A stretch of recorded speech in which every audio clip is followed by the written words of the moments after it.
Okay, this is a follow-up quiz for 4.8.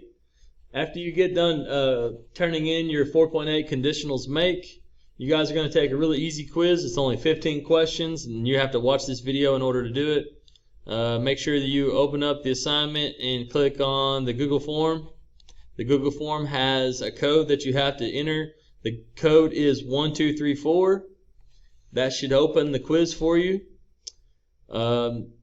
I'll present the questions. You guys can pause the video anytime you need to.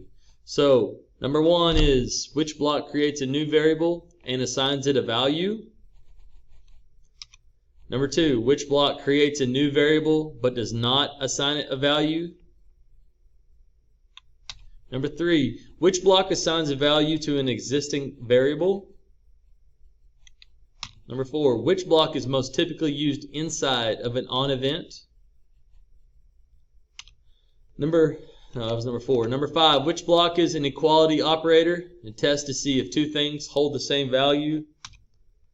Number six, which block is an assignment operator? It assigns the value on the right to the value on the left. Number seven, which block should I use to get a number the user entered on the screen?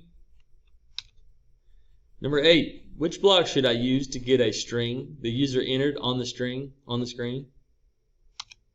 Number nine, which block would let me store a number the user entered on the screen inside an existing variable?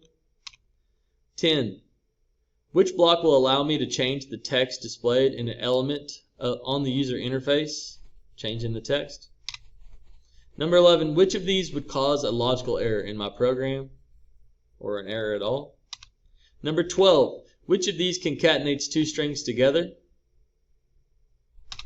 13, which of these mathematically adds two numbers together? 14, which of these concatenates a string and a variable together?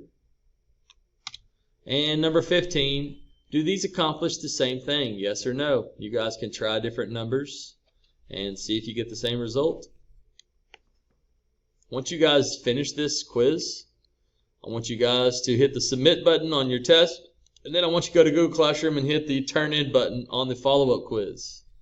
Okay, I will be releasing your scores soon. You guys should have your scores put in on your hack very soon. Hopefully you guys finish 4.8 and this quiz. Have a great weekend.